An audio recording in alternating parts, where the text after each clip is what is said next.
이번 시간에는 조사 연구의 구성 요소 중에 측정 그리고 척도에 대해서 살펴보도록 하겠습니다. 측정과 척도는 서로 연속선상에 있는 이런 개념이 되겠는데, 측정이라고 하는 것은 우리가 앞선 시간에도 한번 정리를 해봤습니다만은 우리가 측정, 검사 결과를 그냥 가득 개요로 적겠습니다.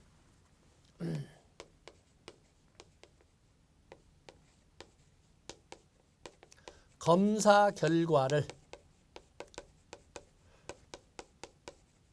수치화한 것이라고 이렇게 설명을 했습니다. 검사 결과를 수치로 바꿔놓은 것을 우리가 측정치, 수치화한 것을 우리가 측정치라고 합니다. 측정치라고 하는 거죠. 그래서 검사 결과를 수치화하는 것을, 수치화하는 과정을 측정이라고 하는데, 거기 보시면 이론적 개념을 계량화하는 과정, 이론적 개념을 계량화하는 과정, 뭐 한자 자체가 이렇게 계량화하는 과정, 이론적 개념의 계량화 이렇게 쓰겠습니다. 이론적 개념의 계량화. 그래서 수치화 또는 수량화한 것을 이렇게 측정이라고 설명하고 있습니다. 측정이라고 하는 것은 거기 보면 여러 가지 있지만, 2번에 보시면 측정은 양적 연구에서, 자 쓰겠습니다. 측정은 양적 연구에서 사용을 합니다. 양적 연구는 우리가 질적 연구와 비교를 해서 다뤄봤습니다만은, 양적 연구는 연구의 결과를 수치화하는, 수량화가 가능한 것이고, 양적 연구는 어떠한 연구에서도 동일한 도구를 사용하기 때문에 연구 결과를 일반화할 수 있다고 하는 것이 바로 양적 연구입니다. 또 양적 연구는 연역적 접근을 한다. 이런 특징들을 우리가 쭉 한번 적어보시죠. 양적 연구는 연구 결과의 수량화. 또 그런가 하면 동일한 검사 도구 사용하기 때문에 그래서 일반화 가능. 또 그러면 이 양적 연구라고 하는 것은 연역적 접근. 하나만 더 적겠습니다. 또 양적 연구는 의부자 관점, 에틱적 접근이라고 그랬죠. 연구자는 단지 연구를 수행하는 기술 인력에 불과한 것이고, 실질적으로 그 연구가 옳고 그르냐를 따지는 것은 연구자가 아닌 외부 사람들에 의해서, 아니면 연구 테마가 아닌 이미 기존에 있었던 연구들에 의해서 옳고 그름이 따지기 때문에 외부자 관점, 에틱적 접근이라고 이렇게 설명한다고 그랬는데, 어떤 이 측정이라고 하는 것은 3번 해볼까요? 2번에 양적 연구에서 추상적 이론적 세계와 현실적 경험적 세계를, 추상적이 아니라 구체적 경험적 세계를 연결하는 수단으로 코마가 빠졌네요. 측정 대상이 지니고 있는 속성에 수치나 또는 기율을 부여하는 거다. 이때 수치로 부여하는 것을 우리가 측정치라고 한다고 설명을 했습니다. 자, 측정의 유형을 보시면 오른쪽 페이지에 오면 측정의 유형에서 한 문제가 나와야 되지 않겠습니까? 측정의 유형을 여러분들이 접근해 보시면, 측정에는 명명 측정 또는 명목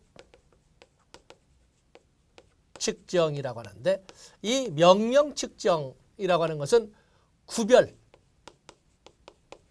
또는 분류의 목적으로 시행하는 것은 명명 측정, 분류라고 하고, 명명 측정, 명목 측정이라고, 이거에 의해서 나온 것을 명목 척도라고 합니다. 명명 척도, 명목 척도라고 하는 거죠. 그에 비해서 서열 측정은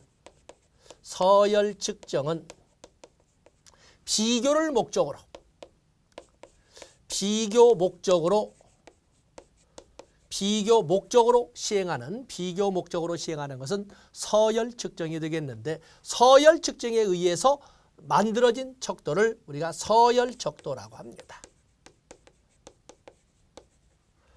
그에 비해서 동간 또는 등간 척도, 그냥 등간 척도라고 적을까요? 등간 측정은 자, 여기에 하나 빠졌군요.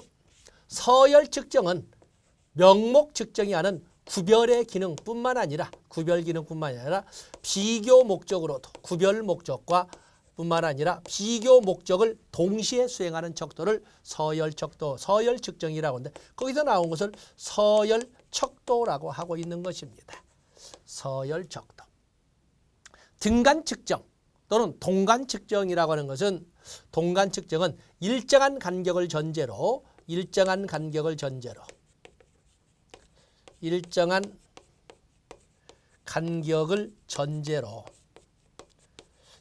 하면서 구별의 기능, 구별의 목적, 비교의 목적뿐만 아니라 더하기, 빼기 목적으로도 같이 사용하기 위해서 행하는 것을 바로 이 등간 측정, 동간 측정이라고 하고 여기서 나오는 척도를 등간 척도 또는 동간 척도라고 이렇게 부르고 있는 것입니다.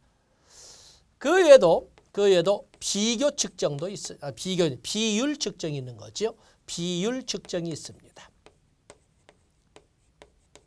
비율 측정이라는 것은 이 측정 이외에도 이 비율 측정이라고 하는 것은 비율 측정은 승제의 기능도 승제 목적으로도 말하자면 승제는 곱하기 나누기의 기능, 나누기의 목적도 그래서 구별의 목적, 서열 비교의 목적, 더하기 빼기의 목적뿐만 아니라 승제 목적으로도 말하자면 곱하기 나누기의 목적으로도 또는 비율 비교 목적으로도 시행하는 측정은 비율 측정이라고 거기서 나온 척도를 비율 척도라고 이렇게 설명하고 있는 것입니다. 자, 그래서 여기는 뭐 B급이제 이런 정도에서 이걸 배경 지식으로 해서 척도를 보게 될 겁니다. 근데 인간들은 신이 아니다 보니까 측정에서 많은 오류를 일으키게 됩니다. 측정의 오류에는 체계적 오류와 비체계적 오류, 비체계적 오류는 무작위 오류라고도 합니다만 이렇게 오류가 발생하기도 합니다.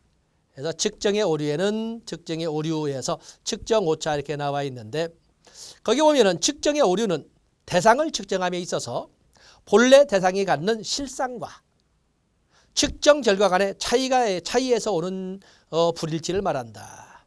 측정 대상이 갖는 참값과 측정 도구를 사용해서 얻은 통계값, 측정값 사이의 불일치의 정도를 이렇게 측정의 오류 또는 측정 오차라고 하는데 거기는 체계적 오차와 비체계적 오차라고 이렇게 되어 있습니다. 그래서 이 측정에 보면은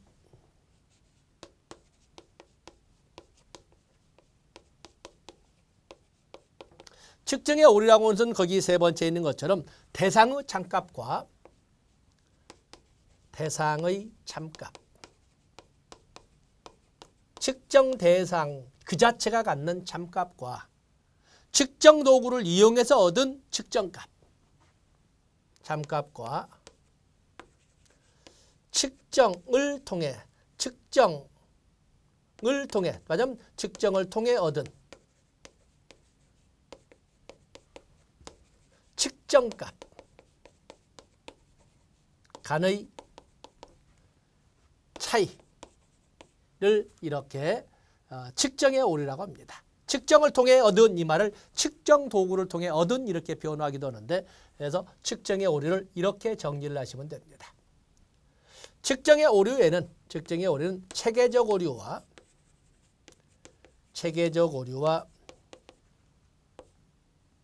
비체계적 오류가 있습니다.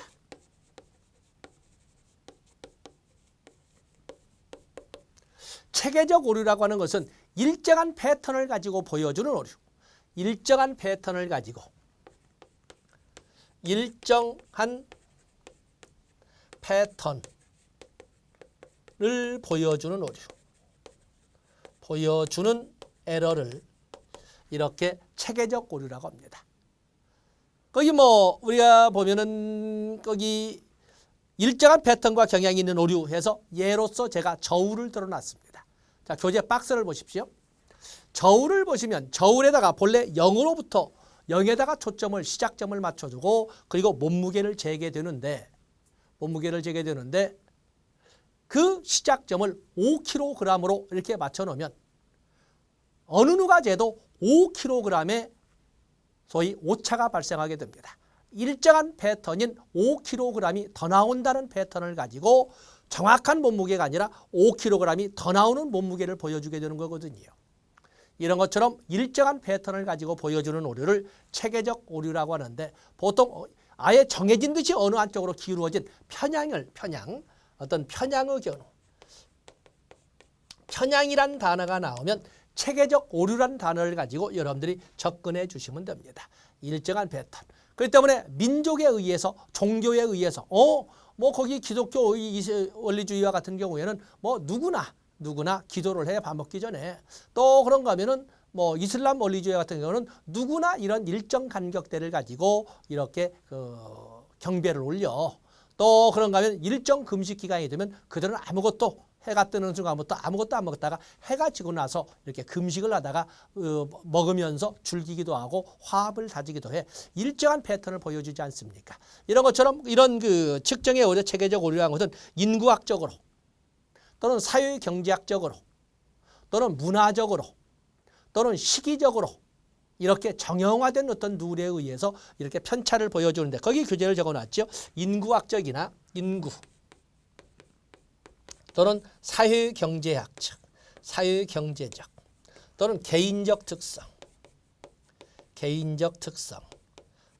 또는 민족적 특성 또는 종교적 특성 이런 식으로 한번 읽어볼까요? 자, 교재를 보세요. 일정한 패턴과 경향이 있는 오류. 그래서 저울을 가지고 예를 들어 설명을 했고 인구학적 특성으로 나타나는 오류. 그렇죠? 남자는 남자대로 요즘 남녀평등이라는 개념과 달리 남자에게만 두드러지게 나타나 여자에게만 두드러지게 나타나 이런 남자나 여자 또 연령대에서 10대에서 보여주는 특성과 40대에서 보여주는 특성 이런 것처럼 연령대를 가지고도 일정한 패턴의 모습을 찾아볼 수 있는 거거든요. 또 그러면 개인적 성향으로 인한 그렇죠. 이것도 보통 우리가 성격이라고 합니다만 누구는 그래 이렇게 표현할 때 나타나는 개인적 성향으로 인한 또 그러면 어떤 태도나 행동을 주석거서 관찰함으로써 발생하는 자 3번은 오해의 소지가 있으니까 거기는 중요 표시해 주시고 그리고 편향에 따른 오류 일정 응답군에 따라서 보여주는 오류라든지 또는 사회적 적절성이 편향되어 있을 때 또는 문화적 차이에 의해서 편향되어 있을 때 나타나는 특성이 있거든요. 그렇기 때문에 보면은 거기 우리가 문화적 또는 지역적 차이에 보면은 우리가 만약에 구로동에 갔다면 거기는 구로동만의 어떤 지역적 특성도 있고 거기에 중국인들이나 조선족들이 많이 살다 보니까 또 민족적으로나 인구 사회학적 이런 특성으로 인한 편중된 이런 모습을 보여주고 있는 거거든요. 이렇게 어느 한쪽으로 길어진 경향이 있을 때 보여주는 오류는 바로 이렇게 체계적 오류라고 합니다. 그에 비해서 거기 보면 비체계적 오류라고 이거는 무작위로 어떤 일정한 패턴이 없이 무작위로 보여주기 때문에 무작위 오류라고 합니다. 무작위 오류. 무작위로 보여주기 때문에 그렇습니다.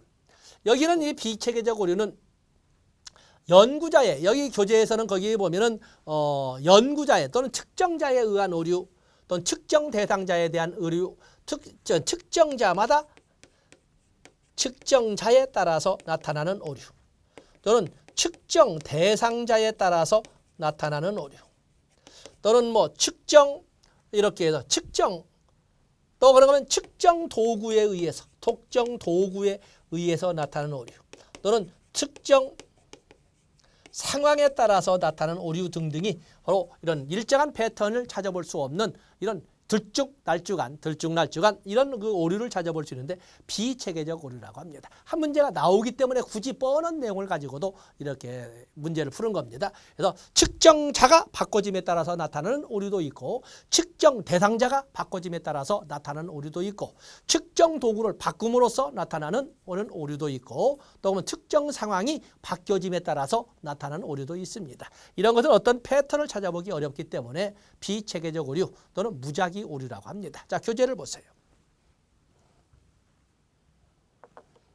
그 랜덤 오류에서 일정한 패턴이 없이 나타나는 오류, 측정자의 피로, 기억, 감정의 변동 등 측정 대상, 측정 과정, 측정 수단, 측정자 등의 일관성이 없이 영향으로 미치 일관성이 없는 영향을 미침으로써 발생하는 오류. 오류로서 오차의 값이 다양하게 분산되어 있어. 이 말은 일관성이 없어 이 말이죠. 일관성이 없어 나타나는 체계적 오류에 비해 통제하기 힘들다. 대표적인 예로서 측정자로 인한 오류가 발생할 수도 있고 측정 대상자에 의해서 오류가 발생할 수도 있고 본래의 그 측정 대상자가 본래의 상태가 아닌 건강이 안 좋아졌다거나 아니면 피로도가 심했다거나 어떤 심리적 상태가 상당히 마이너스 쪽으로 와 있다든가 이로 인해서 나타날 수 있는 오류도 있는 거거든요. 자 보시고 또 측정 상황으로 인한 오류, 측정 도구로 인한 오류 등은 어떠한 일정 패턴을 찾아보기 어려운 이런 오류이기 때문에 비체계적 오류, 랜덤 에러 해서 무작위 오류라고 설명을 합니다. 자, 이런 정도에서 측정을 보시고 이제는 우리가 척도를 보도록 하겠습니다. 척도. 우리가 척도에는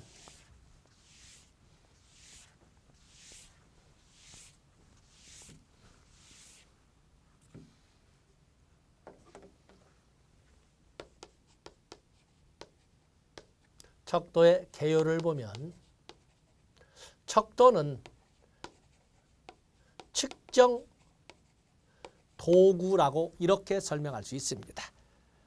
그래서 거기 보면 척도란 논리적 또는 경험적으로 서로 연관되어 있는 여러 개의 문항 또는 지표로 이루어진 복합적 측정 도구이다. 그래서 척도를 이렇게 복합적 측정 도구라고 설명을 합니다. 이 척도에 보면 아주 복합성을 가지고 있죠. 단순하지 않습니다. 복합성. 여기는 수치나 상징적 기호를 부여하는 방식으로 이것을 이렇게 척도를 씁니다. 척도의 유형에는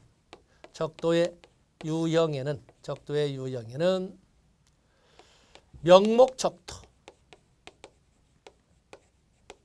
이름을 대신해서 명목 척도라고 하는 것은 이름을 대신해서 구별을 해주는 구별. 이번에 월드컵에서 미래의 우리나라 대한민국 축구의 꿈이라는 이승우에게 10번을 펠레, 차범근, 이혜택 이런 사람들로 이루어진 이런 10번을 부여했는데 그 소위 10번 등번호 10번이면 멀리서 보더라도 제가 누구네 이렇게 이름을 대신해서 구별을 해주는 이런 기능을 수행하는 이런 척도는 바로 명목 척도, 명명 척도라고 설명을 합니다. 그에 비해서 서열 척도라고 하는 것은 이름을 대신한 구별의 기능. 자, 우리가 구별의 기능을 하는 것으로서 뭐가 있습니까? 여러 말들 주민번호. 특히 주민번호의 뒷자리 첫 번째 1, 2, 3, 4로 되어 있죠. 20세기에 태어난 사람은 1이라고 첫 자리가 붙어 있고 20세기에 태어난 여성은 2로 그리고 21세기에 태어난 남자는 3번, 여자는 4번. 남자가 달라서 1번이고 여자가 못나서 2번이고 이게 아니고 가치 중립적으로 단순히 남자는 1이라고 하자. 여자는 2라고 하자라는 데 의미가 있는 것이지 그것이 잘났다 못났다 이걸 따지는 건 아닙니다. 단순히 남자란 이름으로 1을 주고 여자란 이름으로 2를 주고 이렇게 한 가치 중립적 부호에 불과할 뿐입니다. 주민번호라든지 또 그런가 하면 지역번호도 있죠. 지역번호. 서울 02, 경기도 031, 인천 032 이런 식으로 해서 각 지역번호도 역시 마찬가지가 될 거예요. 지역번호도 마찬가지고 또 그런가 하면은 요즘에 보면은 집원도 있고 집원이라든지 또는 도로명 주소와 같은 경우도 이런 등등이 되어온 구별의 기능을 수행하는 이런 척도라고 할 수가 있습니다. 그다음에 서열 척도라고 하는 것은 구별의 기능뿐만 아니라 서열 또는 서열 동안 서열 비교를 목적으로 하는 척도가 서열 척도가 되겠어요. 서열 척도에는 다양한 것이 이렇게 많이 존재를 하지만 서열 척도에서는 제가 보면 서열 척도에서는 성적. 또 그러면 지금은 평등위배로 탈하지 않아요. 옛날에는 반에서 의자를 앉힐 적에 꼭 키순으로 이렇게 앉혔거든요. 키순으로 이렇게 앉아서 키순번호. 키순번호. 지금 이제 평등, 그래서 복도에 쫙 세워놓고 이렇게 키 작은 애부터 키 큰 애 순서로 해서 앞에서부터 이렇게 앉았던 이런 것이 있습니다. 지금은 못 씁니다. 또 그런가 하면 서열 척도로서는 SES. SES라는 것은 뭐 바다, 슈, 유진 그걸 말하는 것이 아니고 이건 소시오 에코노미컬 스태투스 이렇게 해서 소위 사회 경제적 지위를 이렇게 SES라는 것처럼 사회 경제적 지위를 가지고도 이렇게 설명을 합니다. 또는 뭐 상류층, 중류층, 하류층이라든지 이런 것 등이 있거든요. 그에 비해서 세 번째로서는 등간척도 또는 동간척도가 있습니다. 등간척도, 동간척도가 있는데 등간척도, 동간척도는 구별의 기능, 서열화의 기능 뿐만 아니라 더하기 빼기의 기능도 같이 수행을 합니다. 더하기 빼기 기능. 왜냐하면 이 등간척도를 만들어내는 등간 측정은 일정한 간격성, 동간성이라고 하죠. 일정 간격성을 전제하기 때문에 더하기 빼기가 가능하다라고 이렇게 설명하고 있는 것입니다. 일정 간격성을 가지고 있어서 그래서 일정 간격성. 이 대표적으로 더하기 빼기 기능도 가능하다고 하는 것은 이 등간척도에는 보통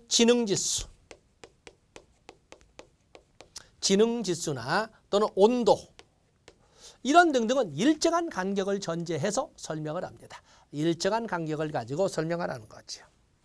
그래서 이것은 보통 IQ가 110이야?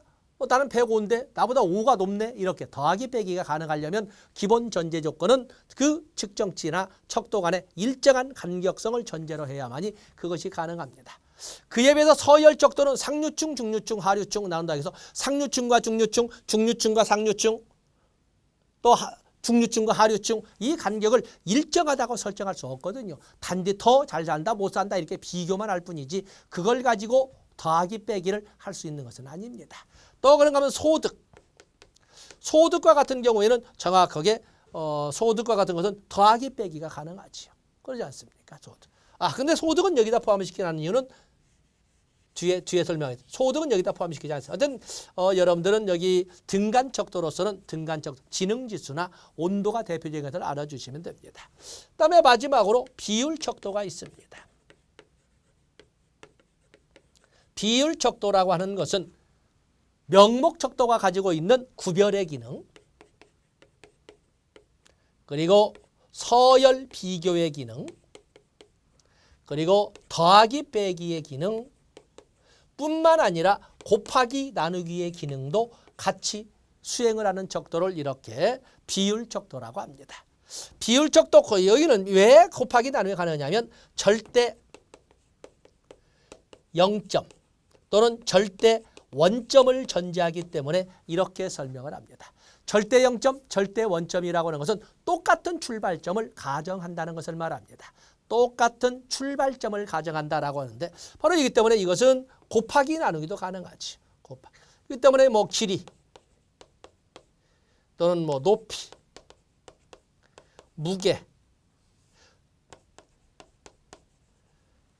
또 넓이. 자, 이런 모든 것들은 전부 0에서 시작하는 거죠. 소득. 아까 소득 등간척도의 기능을 포함한 비율척도에 해당이 됩니다. 여기는 곱하기 나누기도 가능하지요. 똑같은 출발점, 소득 제로에서 소득 연봉 3천만 원 뭐 이렇게 설명하는 것처럼 그래 나는 연봉 2,500인데 더하기 빼기 500만 원이 더 받네 아니면 몇 배가 높네 이렇게 표현하고 있는 거거든요. 그렇기 때문에 이렇게 비율척도는 절대 0점을 가지고 있다는 전제하에 곱하기 나누기도 가능하다. 그래서 이 척도에서 본다면 반드시 차례대로 이렇게 차례대로 해서 명명척도로부터 시작해서 비율척도까지 차례대로 여러분들이 숙지를 해 놓으셔야 됩니다. 자, 이 내용 통론을 이렇게 썼으니까 한번 살펴보고 한번 정리를 해 보겠습니다. 자, 척도를 볼까요?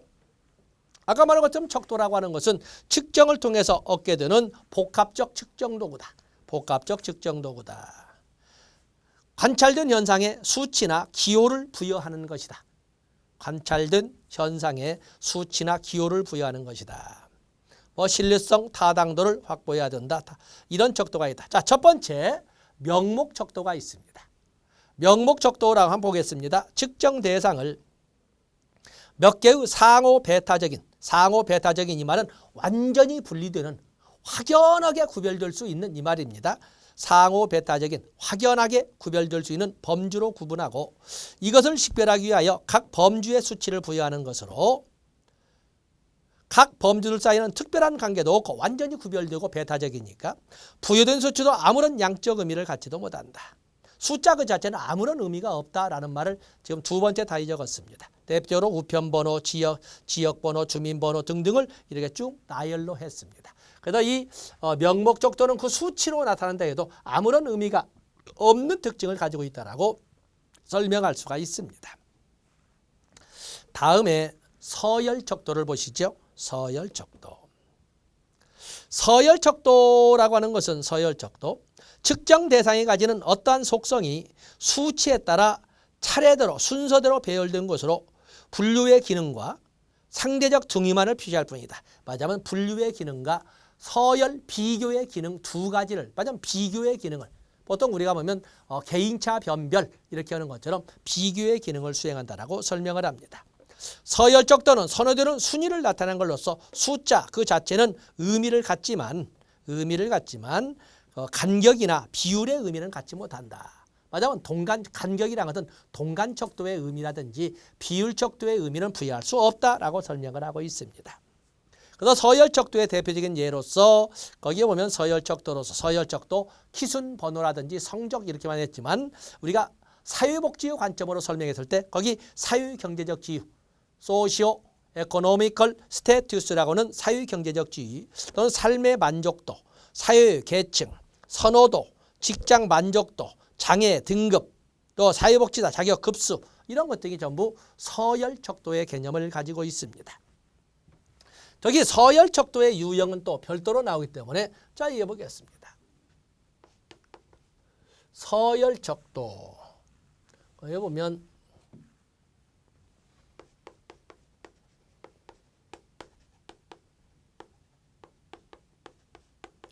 서열 척도의 유형, 서열 척도의 유형.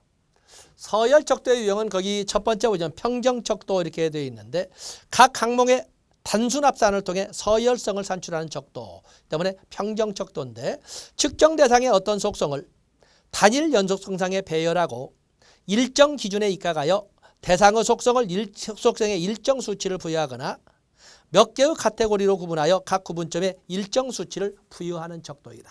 말이 너무 길다 보니까 초점이 사라졌네요. 서열 척도는 평정 척도입니다. 평정을 통한 또는 총화 평정을 통한 야죠. 총화. 이 총화라는 뭐냐면 총화. 받은 점수를 모두 합해서 평정하는 거다. 총화평. 총화라고 하는 전체를 플러스한 이런 개념입니다. 적어볼까요? 총화평정을 통한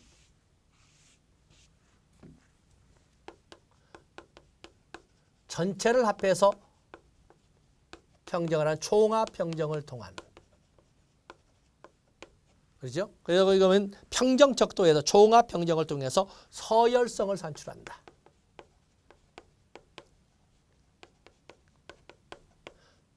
대표적인 이 서열척도, 총합평정척도의 개념을 갖는 서열척도의 예로서는 첫 번째가 리커트 척도가 있습니다. 자, 먼저 종류부터 적고 리커트 척도가 있고 그다음에 보가더스 척도가 있습니다. 보가더스 척도가 있고 그다음에 거트만 척도가 있습니다. 또 그러면 소시오메트리가 있고 또 그러면 어휘분화척도 또는 의의분화척도는 어휘분화척도가 있습니다. 그 외에도 여러 가지가 있지만 이렇게 5가지를 들어볼 수가 있겠는데 니커트 척도에 하나만 적어본다면 하나의 개념 측정에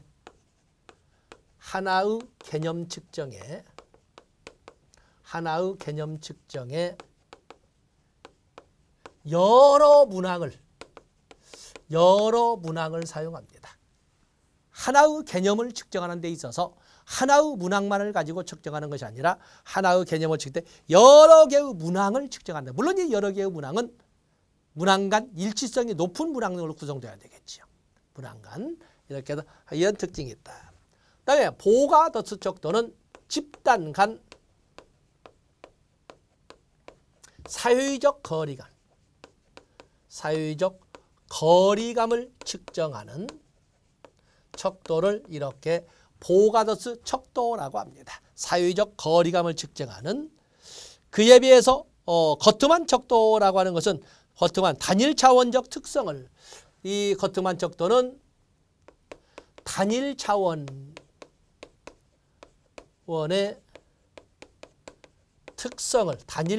특성을 비교하기 위한 걸로서 양자를 보가더스 척도와 거트만 척도를 합쳐서 누적 척도라고 이렇게 설명하고 있는 것입니다. 누적 척도라고. 그다음에 소시오메트리라는 것은 이것은 집단 내 사회적 거리감을 측정하는 척도를 소시오메트리라 하고 소시오메트리의 이 사회적 거리감, 집단 내가 중요합니다. 집단 내 사회적 거리감을 측정한 결과를 그림으로 그려온 것은 소시오그램이라고 하는 것이고 이것을 행렬표로 그려놓은 것은 소시오매트릭스라고 이렇게 설명하고 있는 것입니다. 소시오매트릭스라고 설명을 합니다. 그에 비해서 좀 이따 따로 설명하겠습니다. 어휘분화 척도라는 것은 양극의 형용사, 양극 차원의 형용사를 사용하여 상대 비교를 하는 이런 척도는 어휘분화 척도라고 설명을 합니다. 자, 서열 척도의 유형은 그 중에 가장 대표적으로 우리가 여기 나오는 니커트 척도. 니커트 척도에 대해서는 우리가 좀 더 꼼꼼히 살펴볼 필요가 있고 그다음에 보가더스 척도와 소시오메트리의 비교에 대해서도 우리가 좀 같이 살펴볼 필요가 있습니다. 여기는 집단 간, 여기는 집단 내라고 하는 이런 음절을 가지고 여러분들이 봐야 되는데 자, 큰 틀 한번 적으셨으니까 여기에다가 여러분들이 교재를 보면서 살을 찌우도록 하겠습니다. 니커트 척도 나와 있습니다. 5번에 니커트 척도는 평정 척도를 변형한 것으로 총화 척도라고 한다. 하나의 개념을 측정하기 위해 여러 문항을 사용하는 척도로 물론 이 여러 문항은 모두 문항 내적 동질성 거기에 보면 각 문항은 상관관계가 높은 내적 일관성이 높은 또는 문항 간 합치도가 높은 이런 측정 항목을 가지고 있으며 각 항목의 단순 합산을 통해 총화적 서열성을 산출하는 걸로서 보통 3점 척도나 7점 척도를 사용한다. 뒤에는 조용 없습니다. 어쨌든 니커트 척도라고 하는 것은 하나의 개념을 측정하는 데 있어서 문항 내적 합치도가 높은 또는 내적 일관성이 높은 여러 개의 문항을 사용한다는 특징을 가지고 있어서 특징을 가지고 있는 척도인데 보통 3점 척도나 3점 척도에서 7점 척도 정도를 사용하는데 어떤 서열 척도 한마디로 말해서 니커트 척도는 서열 척도입니다. 그 니커트 척도가 참 좋은데 그 간격의 일관성이 확보되지 못했다는 점을 안타까워하면서 만들어진 것이 나중에 동간 척도에 나오는 서스톤 척도가 되는 것입니다.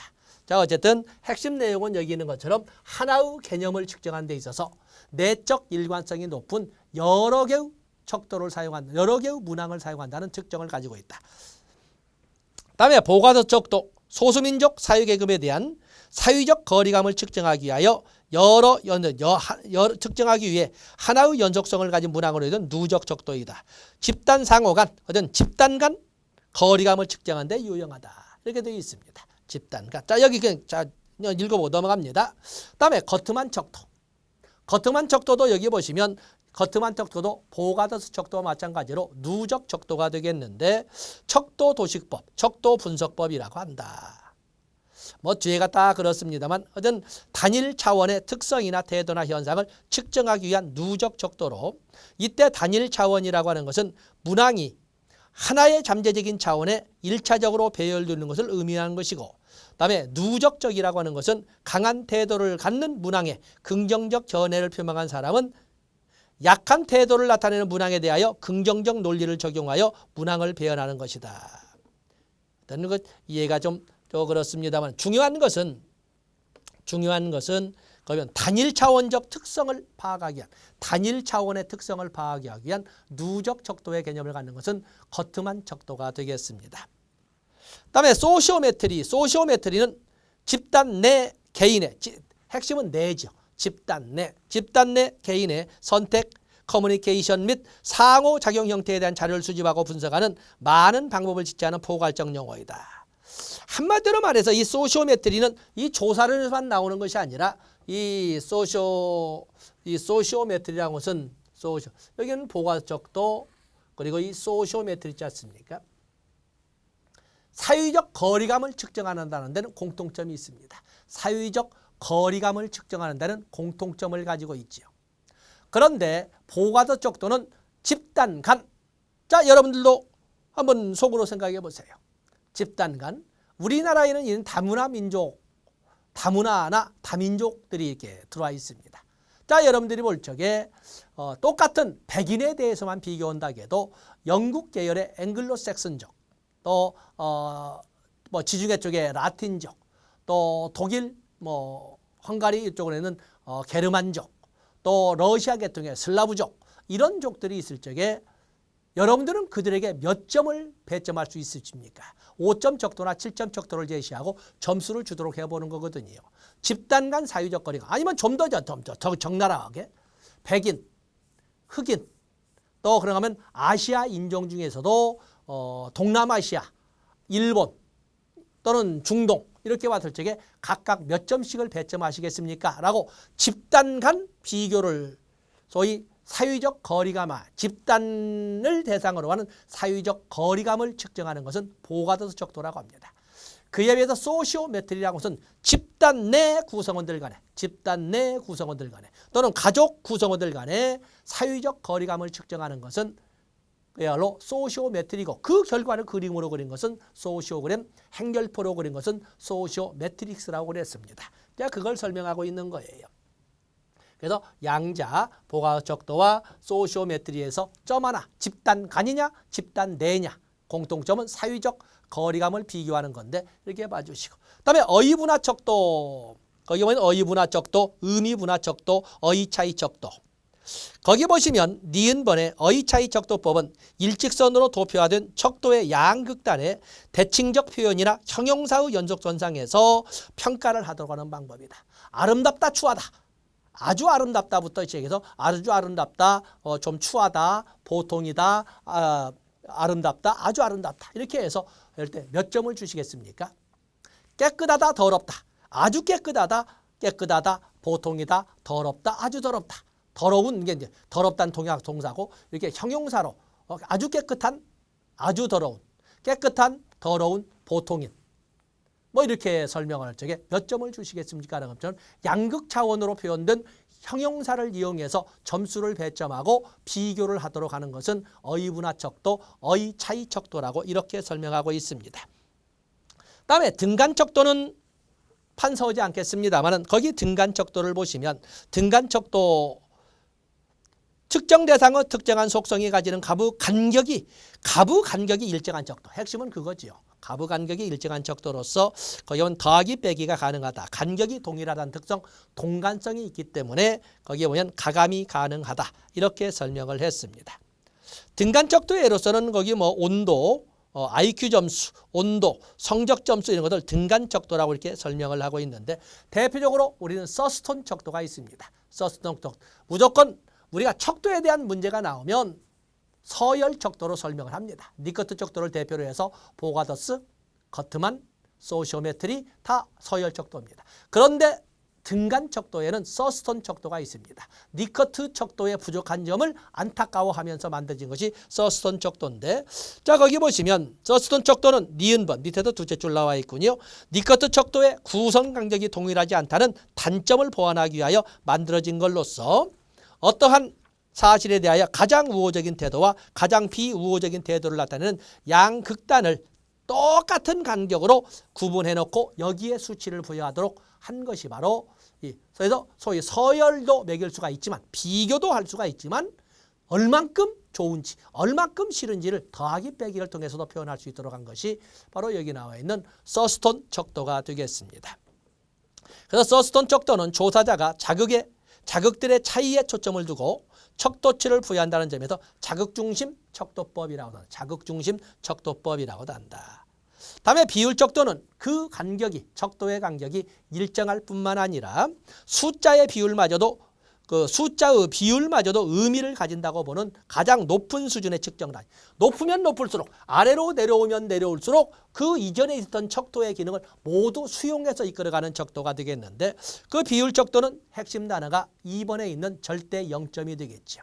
그래서 거기 보시면 분류, 서열, 가감 이 전에 있던 명목척도, 서열척도, 동간척도의 기능 이외에 절대 0점을 가지고 있어서 비율 비교도 가능하다라고 설명을 합니다. 거기 보면 키나 몸무게, 나이, 수입 뭐 이런 쭉 나와 있는데 자 이런 것들 우리가 비율척도라고 하는데 역시 측정과 더불어서 한 문제가 그냥 기본 한 문제 나오고 두 문제까지도 보통 나오는 것이 일반적이라는 것을 알아주시면 되겠습니다.